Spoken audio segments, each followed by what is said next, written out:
এই ডক্টর মোহাম্মদ ইউনূস এবং আসিফ নজরুল মিলে এই নাটের গুরু কিন্তু এই দুইটা, কোনো সংস্কার হতে দিচ্ছে না, হবেও না। তাদের স্বপ্ন হচ্ছে আগামী 5 বছরের কোনো নির্বাচন হবে না, তারা বসে বসে লুটে পুটে খাবে, তাদের মতো এইসব বাইরের যাত্রা পার্টির লোকজন আনবে, এনে তাদের মতো একটা মন গড়া একটা সরকার তৈরি, তারা মনে করছে এভাবে যেতে পারবে।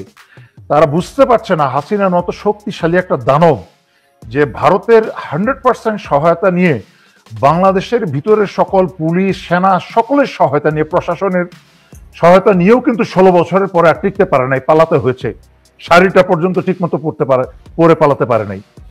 সেখানে এই যাত্রা পার্টির কি বলে এই নাট্যকার ফারুকি মারুকি নিয়ে আসে, যাদেরকে বসিয়েছে, এদের সামনে গিয়ে তো দুইটা জোরে কাশি মারলেও হার্ট অ্যাটাক হয়ে যাবে এদের। তো এই জন্য বলছি, এরা বুঝতে পারছে না। সবার আগে তো পালাবে হাসিনা, যেরকম দলবল ছেড়ে পালিয়েছে। জনগণ যখন এই যে আজকে স্বাস্থ্য উপদেষ্টার গাড়িতে দাঁড়িয়ে আহত ছাত্রছাত্রীরা বিক্ষোভ করেছে, আস্তে আস্তে আসছে।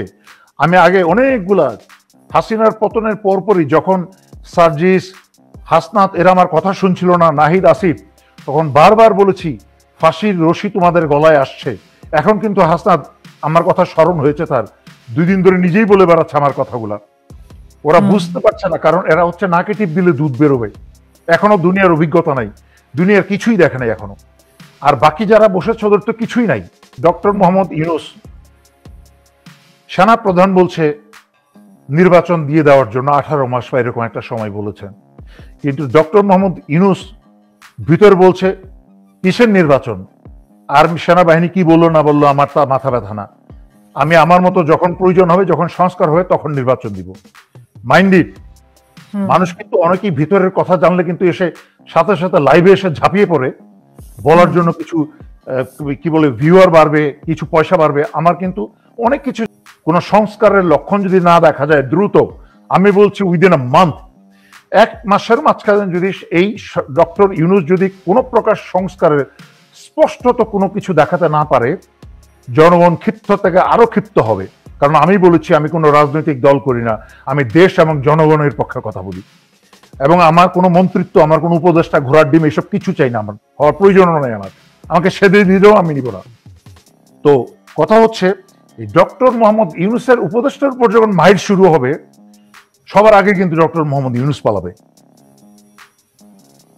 কারণ উনি নিজের উপরে যখন মামলা হয়েছে 150 থেকে 60টা, তখন কিন্তু সারা পৃথিবী মিলে, যুক্তরাষ্ট্র এবং ওনার পশ্চিমা বন্ধু বান্ধবী মিলেও কিন্তু ওনাকে কোনো কিছু সাহায্য করতে পারে নাই। যেখানে এক যুক্তরাষ্ট্র চাইলেই কিন্তু হাসিনাকে দূরে থেকে ফেলে দিতে পারত। কেন? সিআইএ দূরে থেকে একটা স্নাইপিং রাইফেল দিয়ে পৃথিবীর কত মানুষ ফেলে নাই? ফেলেছে তো। নিজের মুখে স্বীকার করেছে। ওনারই একজন উপদেষ্টা ওনাকে বলেছেন বিডিআর হত্যার বিচারটা শুরু করা উচিত। উনি বলেছেন না না না বাবা, আমি এইসবের মধ্যে যাব না, এটা পরবর্তী গণতান্ত্রিক সরকার আসুক, তারা এটা করুক। মুখ দিয়ে তো আমি জনতার সামনে আজে বাজে নোংরা কথা বলি না, বাট আড়ালে রাগে ক্ষোভে এগুলা শুনে নিজে নিজে বলে ফেলি। যে এই ধরনের একটা কথা বলতে পারে, তার এই মুহূর্তে প্রধান উপদেষ্টার পদ থেকে নিজের সম্মান নিয়ে ছেড়ে চলে যাওয়া উচিত। বিডিআর হত্যা হচ্ছে বাংলাদেশের ইতিহাসের সবচেয়ে কলঙ্কিত একটা ঘটনা, এবং যার মাধ্যমে বাংলাদেশ এবং বাংলাদেশের মানুষ স্বাধীনতা, সার্বভৌমতা হারিয়েছে, এবং বাংলাদেশের মানুষ 16 বছর আগে দেশপ্রেমিক সশস্ত্র বাহিনীকে হারিয়ে তারা এই দেশপ্রেমিক সশস্ত্র বাহিনী কিন্তু স্বৈরাচারকে সাহায্য করেছে এবং ভারতের কথায় উঠেছে বসেছে। কত বড় ধ্বংস হয়েছে আপনারা কতটুকু বুঝতে পারেন জানি না। আমি হারে হারে উপলব্ধি করি, মানুষ তো উপলব্ধি করছে, কিন্তু আমি একজন প্রাক্তন সামরিক অফিসার হিসেবে হারে হারে উপলব্ধি করি যে কোথায় আমার সেই অফিসারগুলা, যেই সেনাবাহিনীতে চাকরি করেছিলাম সেই সেনাবাহিনী এখন আর নেই, সব নষ্ট করে ফেলেছে।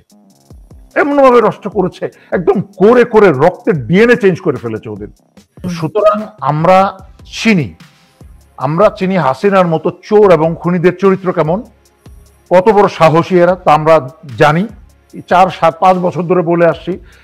আমার কেন ভুলে গেছেন আপনার সাথে আরো 4 বছর, 4.5 বছর আগে ভিডিওতে বলি নাই যে হাসিনা ভারত পালাবে, হাসিনা দেশ ছেড়ে পালাবে ভারতে।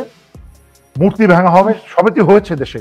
একইভাবে ডক্টর মোহাম্মদ ইউনূস যদি আর 1 মাসের মাঝখানে স্পষ্টত বাংলাদেশের মানুষের যেসব সমস্যা, খালি উপদেষ্টার রদবদল হচ্ছে, নায়ক নায়িকাদের, এই যে আসিফ নজরুলের ওয়াইফের সাথে কত 3 নম্বর 4 নম্বর ওয়াইফের সাথে, আবার কিন্তু এই ফারুকের বউয়ের সাথে নাট্যকার ভাবে সম্পর্ক আছে, এদের কিন্তু আবার একটা সম্পর্ক আছে। তো সেই সব সম্পর্কের মাধ্যমেই কিন্তু এই আসিফ নজরুলরাই কিন্তু এইসব নট্টাঙ্কি যাত্রা পার্টির লোকজন দিয়ে কিন্তু উপদেষ্টায় বসেছে। আসিফ নজরুল হচ্ছে নাটের গুরু। বিচার শুরু না করা পর্যন্ত বাংলাদেশের কোনো সংস্কারই সম্ভব না। সেখানে এই ডক্টর মোহাম্মদ ইউনূস, আপনাদের নোবেল পাওয়ার ডক্টর মোহাম্মদ ইউনূস নিজের মুখে অস্বীকার করেছে সে বিডিআর হত্যার বিচার সে শুরু করবে না। স্বাস্থ্য উপদেষ্টা কেন বসেছে, কাদের কারণে এই ফাউল লোকটা সেখানে বসার সুযোগ পেয়েছে, তার বাপদাদার 14 গোষ্ঠীতে তার কল্পনায় ছিল না যে এরা মন্ত্রী বা প্রধানমন্ত্রী বা মন্ত্রীর চেয়ারে বসবে। তারা তো চেয়ারে বসেছে এই ছাত্রছাত্রীগুলোর কারণে, তারা তাদেরকে বসিয়েছে। তো এরা মনে করেছে তারা পিছনে থেকেও করেছে, যারা জীবন দিয়েছে তারা এই দেশটাকে স্বাধীন করেছে। এরা মনে করেছে যে কি একটা ক্ষমতাবান হয়ে গেলাম, ওরা বুঝতে পারছে না যে ওরা এখন কচু পাতায় পানি, এবং যে কোনো মুহূর্তে এইভাবে আস্তে আস্তে মানুষের সেন্টিমেন্ট, হাসিনার 16 বছরে লেগেছে এই ঘুমন্ত জাতিকে জাগতে, কিন্তু এই ঘুমন্ত জাতি জাগতে শিখে গেছে। এই ঘুমন্ত জাতি কিন্তু এমনও হতে পারে 16 মাসেও লাগবে না আবার জাগতে। আর তখন ইতিমধ্যে কিন্তু এই সরকারের প্রতি হাসিনার রেখে যাওয়া ওই যে পেঁয়াজের মতো স্তরে স্তরে হাসিনার রেখে যাওয়া সকল শক্তি কিন্তু রয়ে গেছে। এরা তো এই উপদেষ্টা সরকারকে সমর্থন করবে না, যাদেরকে বসিয়ে রেখেছে বাইরের লোক দেখানোর জন্য করবে। যদি জনগণ ছাত্ররা মাথা চাড়া দিয়ে উঠে, তখন কিন্তু যখন এই ডক্টর মোহাম্মদ ইউনূসের সরকার উপরে চড়াও করে বসবে,